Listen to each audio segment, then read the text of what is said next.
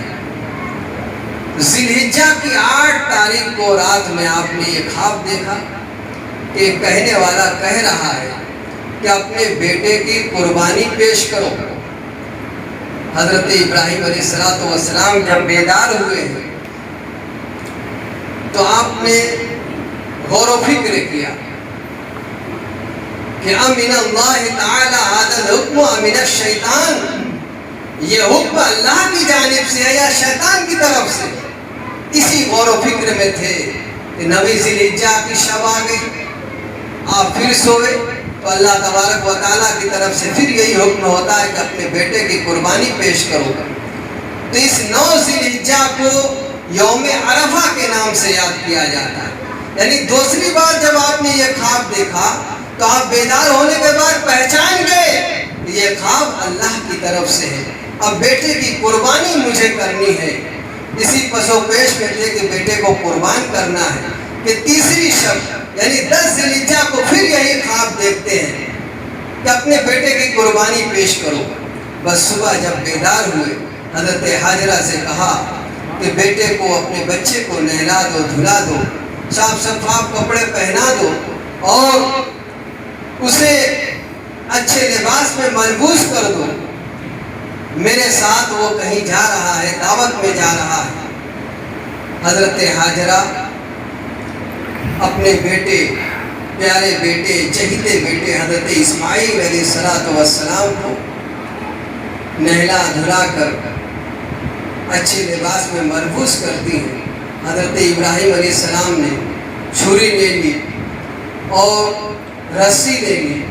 اس کے بعد آپ لے کر چلے. اللہ کا حکم تھا. شیطان لعین آپ جانتے ہیں کہ جس نے گمراہ کرنے کا بیڑا اٹھایا ہے, اور گمراہ کس کو کرتا ہے؟ چور چوری وہی کرتا ہے جہاں دولت ہوتی ہے. جس کے پاس دولت ہی نہیں ہوگی تو وہاں چور چوری کیوں کرنے جائے گا؟ تو شیطان حملہ آور انہی پر ہوتا ہے جن کے پاس ایمان کی دولت ہوتی ہے, جن کے پاس عقیدے کی دولت ہوتی ہے, جن کے پاس محبت الہی کی دولت ہوتی ہے, جن کے پاس محبت رسول کی دولت ہوتی ہے, جن کے پاس محبت اہل بیت کی دولت ہوتی ہے, انہی پر شیطان حملہ آور ہوتا ہے. اس دولت کو چھین لیا جائے تو یہ بے دین ہو جائے گا, اللہ سے دور ہو جائے گا, اس کی رحمت سے دور ہو جائے گا. اب حضرت ابراہیم علیہ السلام, حضرت حاجرہ علیہ السلام, حضرت اسماعیل ذبیح اللہ علیہ السلام یہ اللہ کے مقرب نبی ہے. حضرت حاجرہ ولیہ ہے, اللہ کی مقرب بندی ہے, اور شیطان حملہ آور ہو رہا ہے کہ کیسے ان کو بہکایا جائے. سب سے پہلے والد محترمہ کے پاس آتا ہے کہ حاجرہ کیا آپ جانتی ہیں کہ آپ کے بچے کو اس کے والد کہاں لے جا رہے ہیں؟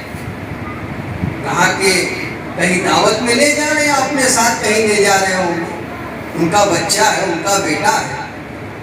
کہا تم نہیں جانتے ان کو ذبح کرنے لے جا رہے ہیں. کہا ذبح کرنے؟ کہا کیوں؟ کہا یہ اللہ کا حکم ہے. کہا تو جب اللہ کا حکم ہے تو پھر حاجرہ اللہ کے حکم میں ذرہ برابر بھی تبدیلی نہیں آنے دے گی. اللہ کا حکم ہے تو حضرت حاجرہ کا سر تسلیم خم ہے. ایک اسماعیل میں ہزاروں اسماعیل ہو تو اللہ کے حکم پر قربان ہے. جب دیکھ لیا کہ یہاں ذرہ برابر بھی فرق نہیں پڑتا ایمان میں, ایمانی قوت میں, پھر آتا ہے حضرت ابراہیم علیہ السلام کے پاس, اسماعیل علیہ السلام کے پاس کہ یہ بچے ہیں شاید یہ بہک جائیں. ان کا بھی جواب وہی ہے, جب اللہ کا حکم ہے تو اللہ کے حکم پر سر تسلیم خم ہے. ہم قربان ہونے کے لیے تیار ہیں, ہم قربان ہو جائیں گے اللہ کے حکم پر. حضرت جب وہاں سے بھی ناکام ہوا, حضرت ابراہیم علیہ السلام کے پاس آتا ہے کہ آپ یہ کیا کرنے جا رہے ہیں؟ کہیں کوئی باپ اپنے بیٹے کو ذبح کرتا ہے؟ آپ نے پڑھا ملعون تو ہٹ جا, دور ہو جا, لا حول ولا قوت الا باللہ, مجھے میرے رب کے حکم سے کوئی شے نہیں روک سکتا. بیٹا بھی تیار ہے, باپ بھی تیار ہے. باپ بیٹے سے بھی کہہ رہے ہیں کہ بیٹا اللہ کا حکم ہے کہ میں تمہیں ذبح کروں. بیٹا کہتا ہے ستجدنی انشاءاللہ من الصابرین. افعل, اے میرے والد محترم, جس چیز کا آپ کو حکم دیا گیا ہے اسے آپ کر گزریے, انشاءاللہ تعالی مجھے آپ صابرین میں سے پائیں گے, صبر کرنے والوں میں سے پائیں گے.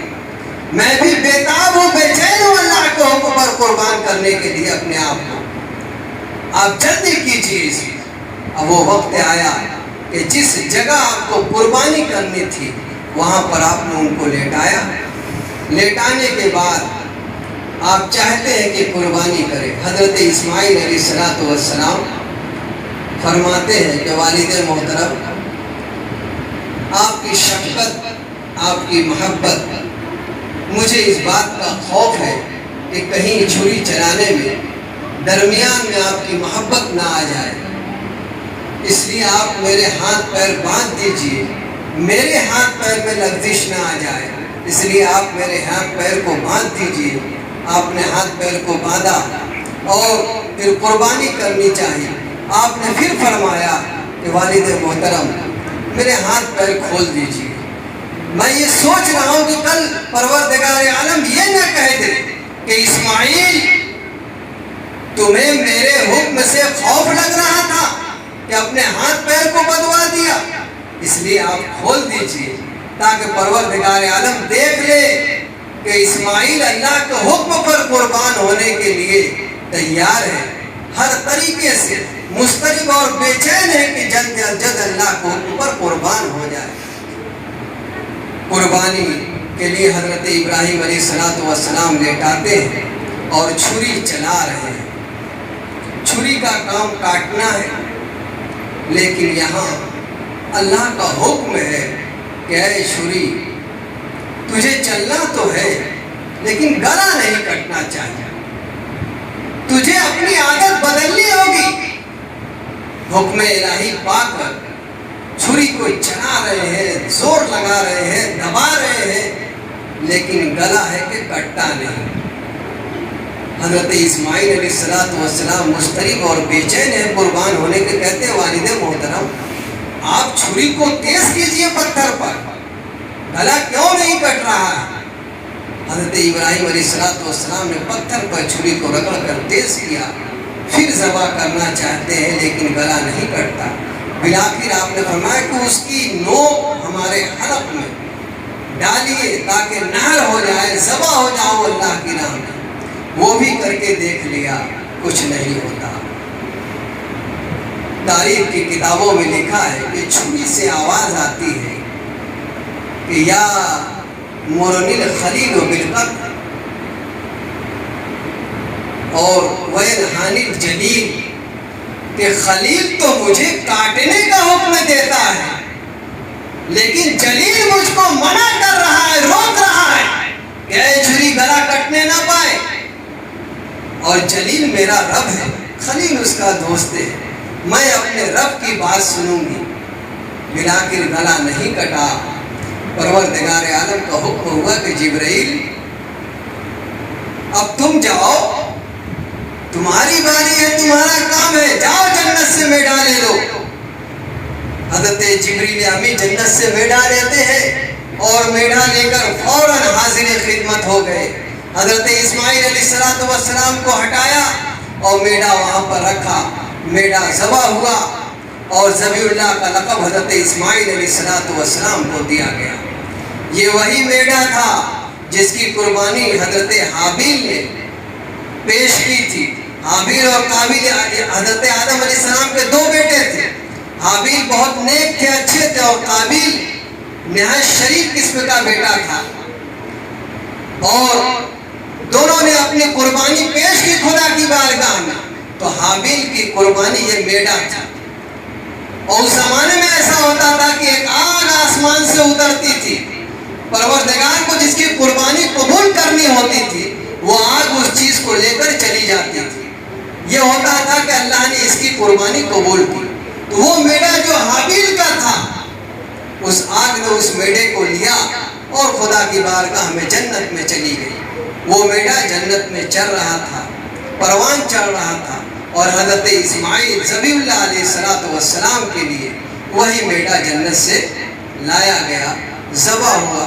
اور وَفَدَيْنَاهُ بِذِبْحٍ عَظِيمٍ کی صدائے بلند کی پروردگار نے، اے میرے خلیل، اے میرے دوست، ہم نے اسماعیل کا بہترین عظیم فدیہ ادا کیا ہے قربانی دے کر. یہ میڈا دے کر ہم نے ان کا فدیہ ادا کیا. ذبیح اللہ کا لقب حضرت اسماعیل علیہ السلام کو ملا، لیکن ذبح ان کی جگہ میڈا ہوا. اسی قربانی کی یاد کو ہم اور آپ مناتے ہیں. صحابہ اخیار